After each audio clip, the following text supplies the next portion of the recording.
नमस्ते। मैं प्रदीप धलेट। आज हम पढ़ेंगे मंगलेश डबराल जी की प्रसिद्ध कविता संगतकार।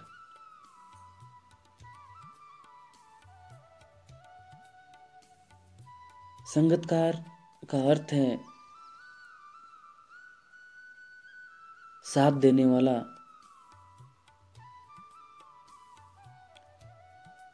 इस कविता में कवि ने उन लोगों के बारे में चर्चा की है जो कभी भी अपनी प्रसिद्धि का स्वाद नहीं चखते, फिर भी निरंतर कार्य करते चले जाते हैं। वे बिना किसी स्वार्थ के निरंतर अपना काम करते चले जाते हैं।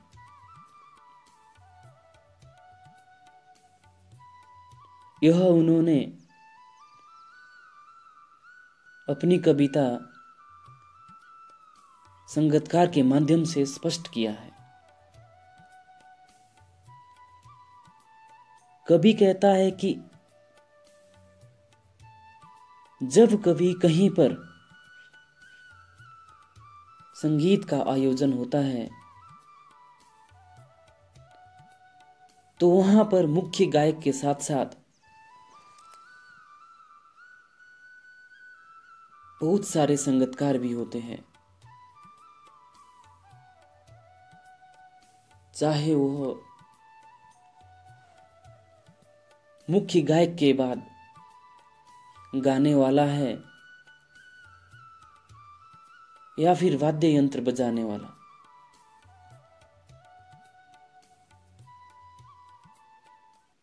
लेकिन लोग मुख्य गायक को ही जानते हैं,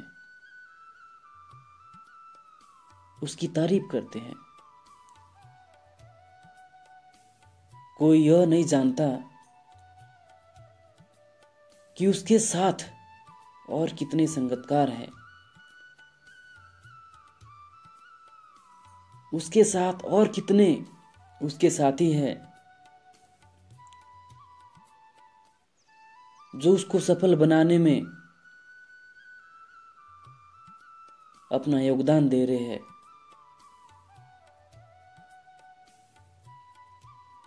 कवि कहता है कि संगतकार अर्थात साथी ये संगीत के ही क्षेत्र में नहीं होते, ये तो और भी बहुत सारे क्षेत्र में देखे जा सकते हैं।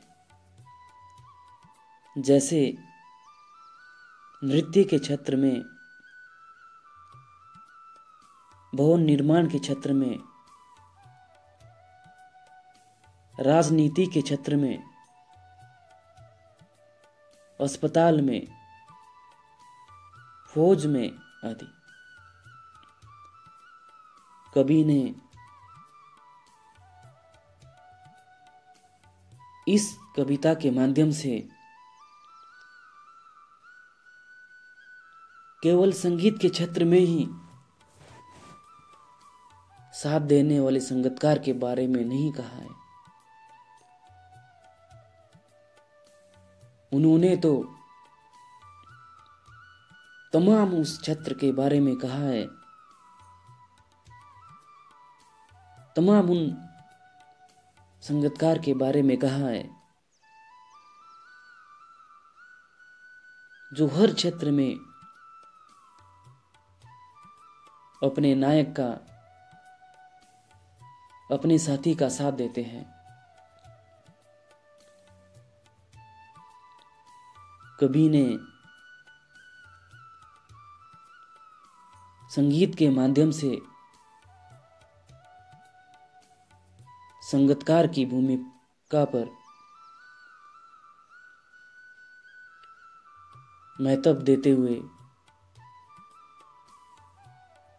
कवि लिखते हैं। कविता इस प्रकार से है। मुख्य गायक के चट्टान जैसे भारी स्वर का साथ देती वो आवाज सुंदर कमजोर कांपती हुई थी। वह मुख्य गायक का छोटा भाई है या उसका शिष्य या पैदल चलकर सीखने आने वाला दूर का कोई रिश्तेदार। भावार्थ है, कभी कहता है कि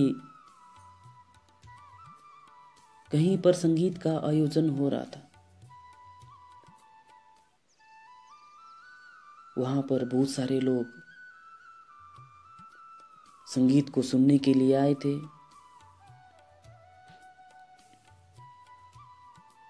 जब मुख्य गायक ने गाना आरंभ किया,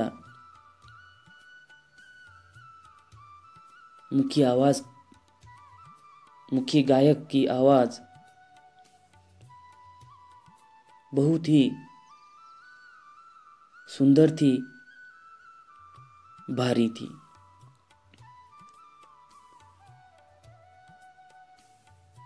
जब गायक ने गाना आरंभ किया अपनी भारी आवाज में,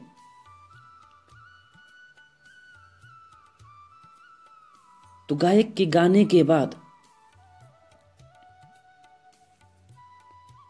एक कमजोर सी कांपती हुई आवाज सुनाई देती है। वो आवाज कांपती हुई जरूर थी, लेकिन थी सुंदर। वो आवाज भी बहुत ही मधुर थी। तो लोगों ने जो गायक के बाद, जो मुख्य गायक के गाने के बाद जो आवाज सुनाई दे रही थी, लोगों ने अनुमान लगाना आरंभ किया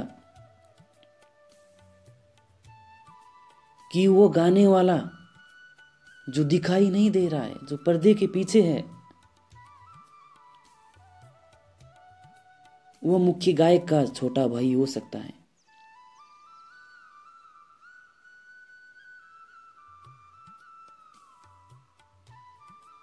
फिर लोगों ने अनुमान लगाया कि हो सकता है उनका शिष्य हो, अर्थात उनके पास सीखने आया हो, या फिर कोई उनका रिश्तेदार हो जो दूर से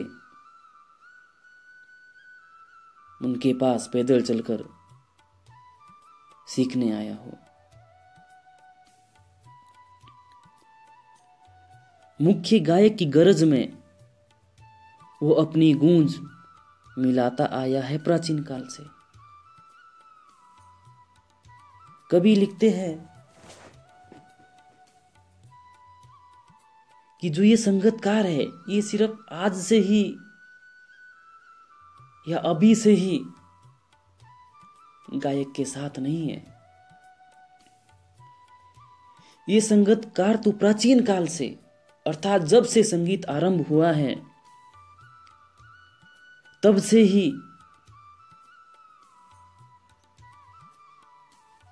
मुख्य गायक के साथ संगीतकार भी आए। कभी कहता है कि जब से संगीत आरंभ हुआ, जब से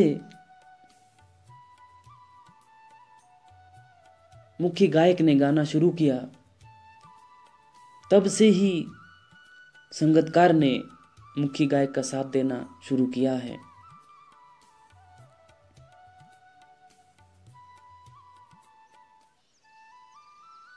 तब से ही उसने अपनी गूंज, अपनी आवाज उसकी आवाज के साथ मिलाई है। आगे कवि लिखते हैं, गायक जब अंतरे की जटिल तानों के जंगल में खो चुका होता है या अपने ही सरगम को लांघकर चला जाता है भटकता हुआ एक अनहद में, तब संगतकार ही स्थाई को संभाले रहता है। भावार्थ है, जब गायक अंतरे का अर्थ है स्थाई को छोड़कर गीत का चरण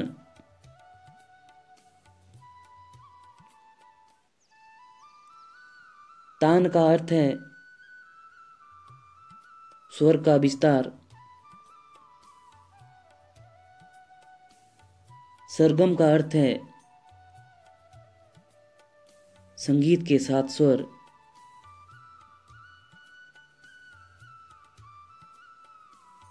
अनहद का अर्थ है साधना की आनंददायक स्थिति, साधना की ऐसी स्थिति जो गहरे ध्यान करने वालों को ही सुनाई देती है। एक अनहद होता है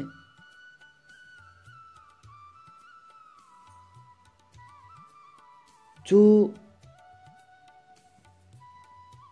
सिर्फ उसे ही सुनाई देती है जो साधना में लीन होता है। एक आहत होता है जो सबको सुनाई देती है।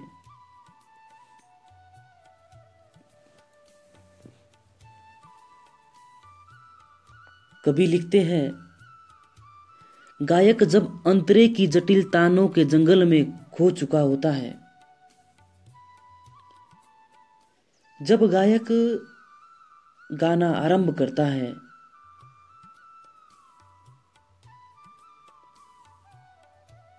जब वो अंतरा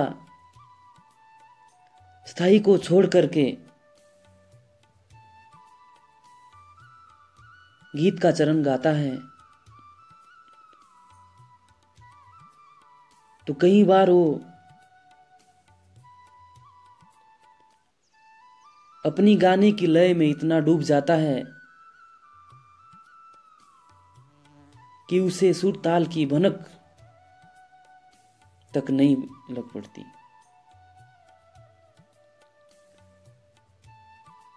वो अपने गाने में कई बार भटक सा जाता है।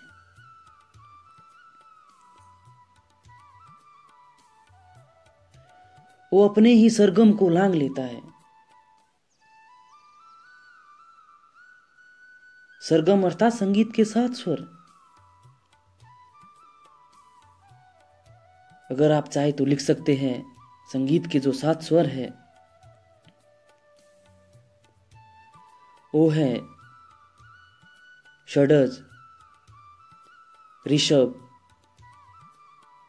गांधार, मध्यम,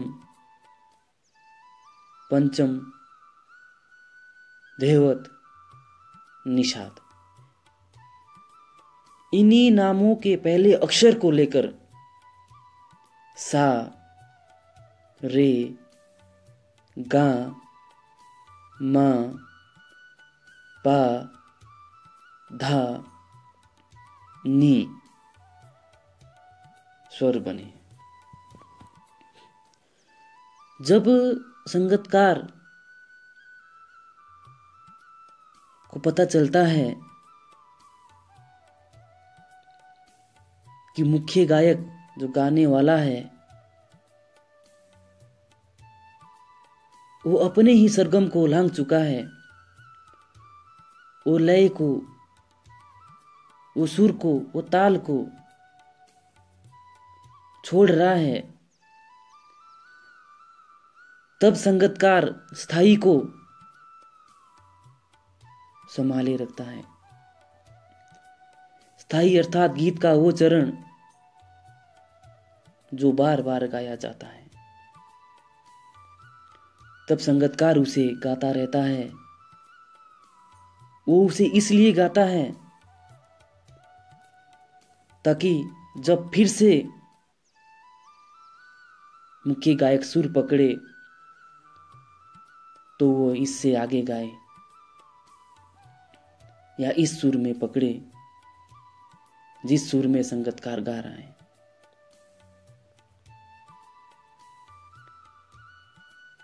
तब संगतकार ही स्थाई को संभाले रहता है, जैसे समेटता हो मुख्य गायक का पीछे छूटा हुआ सामान, जैसे उसे याद दिलाता हो उसका बचपन जब वो नौ सीखिया था। वो इसी प्रकार से स्थाई को संभाले रखता है, जिस प्रकार से कोई व्यक्ति किसी का छूटे हुए सामान को इकट्ठा करके रखता है,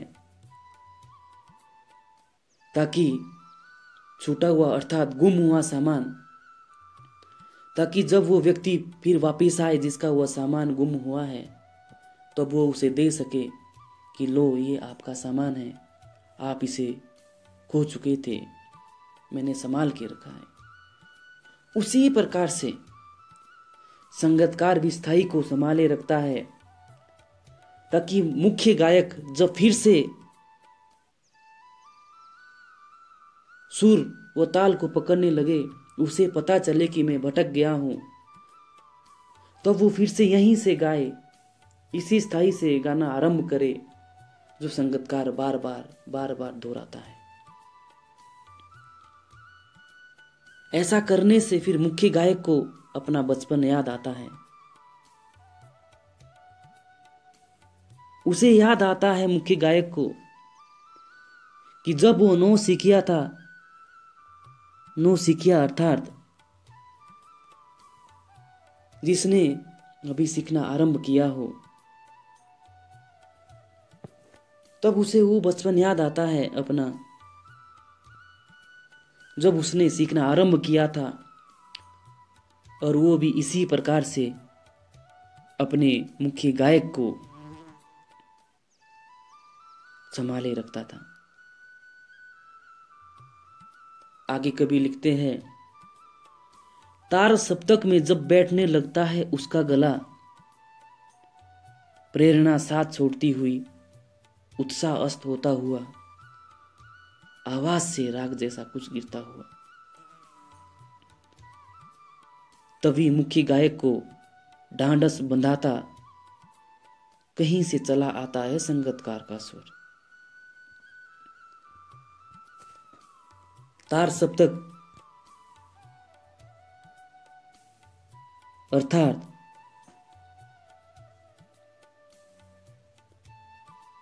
सात का समूह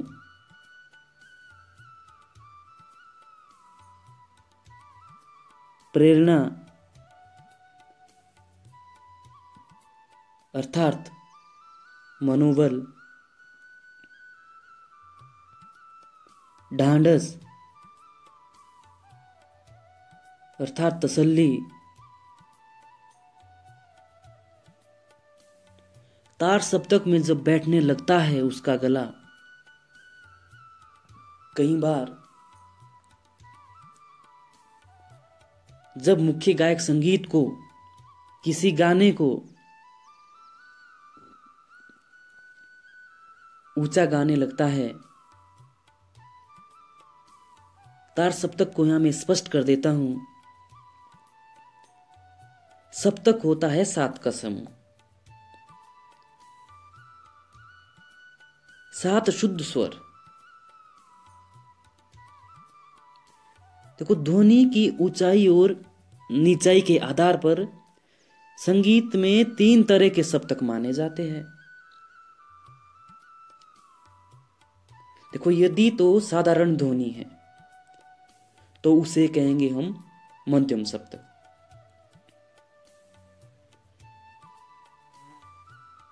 यदि मध्यम सप्तक से ऊपर है तो उसे कहेंगे हम तार सप्तक। यदि ध्वनि मध्यम सप्तक से नीचे है तो हम उसे कहते हैं मध्य सप्तक। अब बात आती है तार सप्तक की, अर्थात मध्य ध्वनि से ऊपर की ध्वनि। जब कभी गायक हाई स्केल में अर्थात ऊंचा गाने लगता है तो ऊंचा गाते गाते अचानक से उसका गला है वो बैठ जाता है, उसकी लय थोड़ी सी अलग हो जाती है। गला जब बैठ जाएगा तो आवाज थोड़ी भिन्न सी निकलेंगी। तो जैसे ही उसकी आवाज वो थोड़ा सा सुर छोड़ देता है या छूट जाता है, लेकिन उसे तो पता होता है कि मेरा सुर छूट रहा है, तो उसकी जो प्रेरणा है, उसका जो मनोबल है, वो फिर गिरने लगता है। वो फिर घबराने लगता है कि मैंने सुर को छोड़ दिया। राख जैसा कुछ गिरना, राख जैसा अर्थात देखो शब्द है राख जैसा कुछ गिरने से अभिप्राय है जोश का कम होना। आग होती ना, आग में होता है जोश, आग जोश का प्रतीक है। जब आग जल करके राख बन जाती है तो क्या होता है, जोश खत्म।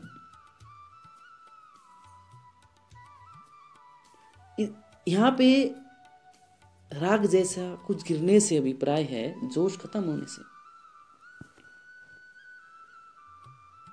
जब गायक मध्य सप्तक से ऊपर गाता है, तार सप्तक में गाता है, उसका गला बैठ जाता है और उसका मनोबल है वो गिरने लगता है, उसका जोश समाप्त होने लगता है और वो डरने लगता है कि नहीं मैंने सुर छोड़ दिया, अब सारा जो संगीत है वो बेकार हो जाएगा, लोग हंसेंगे मुझ पे। ऐसी स्थिति में मुख्य गायक का हौसला बढ़ाने के लिए तभी मुख्य गायक को ढांढस बंधाता मतलब तसल्ली देना, सांत्वना देना। कहीं से चला आता है संगतकार का स्वर। तब संगतकार को लग जाता है कि जो मुख्य गायक है वो संगीत को, वो लय को छोड़ रहा है, तब वो स्थाई को गाना आरंभ कर देता है। जो संगतकार होता है वो स्थाई को गाना शुरू कर देता है ताकि फिर से मुख्य गायक वो सुर पकड़ सके। कभी कभी वो यूं ही दे देता है उसका साथ, ये बताने के लिए कि वो अकेला नहीं है और ये कि फिर से गाया जा सकता है।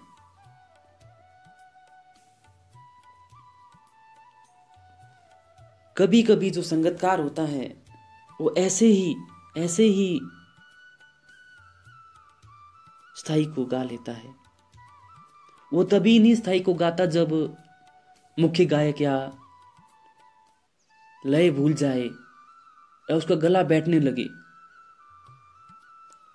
वो तब भी गाता है जब मुख्य गायक की संगीत में पकड़ ठीक हो, वो अच्छे से गा रहा हो, वो तब भी संगतकार उसका साथ देता है। कभी कहता है कि वो तब इसलिए देता है उसे ये बताने के लिए कि वो अकेला नहीं है, हम भी उसके साथ हैं। आप अच्छे से गाओ, हम यही हैं, हम भी आपके साथ हैं, आप अच्छे से गाओ, बिना किसी डर के। और तब भी वो गाता है कि जो आपने ये गा लिया है इसको आप फिर से भी गा सकते हैं और अच्छे से भी गा सकते हैं, ये बताने के लिए भी संगतकार उसका साथ देता है।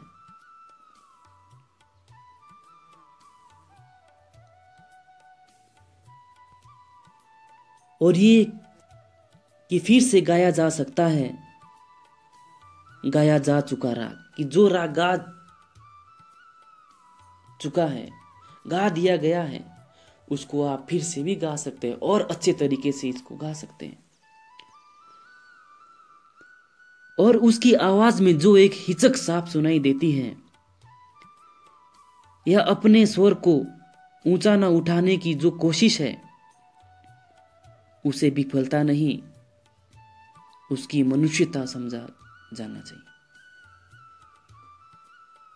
कभी कहते हैं कि संगीतकार की आवाज में जो हिचक सी सुनाई देती है, जो थोड़ा सा उसकी आवाज में डर दिखाई देता है, थोड़ी सी जो संगीतकार की आवाज कांपती हुई सी दिखाई देती है, उसे आप ये मत सोचो कि उसे इतना ही आता है जितना वो गा रहा है। कभी कहते कि ये उसकी मनुष्यता है, ये उसके मानवीयता के गुण हैं। वो अपनी आवाज को और मधुर इसलिए नहीं बना रहा है क्योंकि उसे पता है कि मुख्य गायक मैं नहीं हूं, मुख्य गायक वो है जो गा रहा है। मैं तो संगीतकार हूं, मैं तो साथी हूं। अगर मैं ही मधुर स्वर बिखेरने लगूं तो क्या पता जो दर्शक है उनको मेरी आवाज पसंद आ जाए और वो मुख्य गायक को पसंद ही ना करे। इसलिए वो मुख्य गायक को महत्व देने के लिए अपनी आवाज को थोड़ी सी दबा देता है, अपने स्वर को ऊंचा नहीं उठाता है।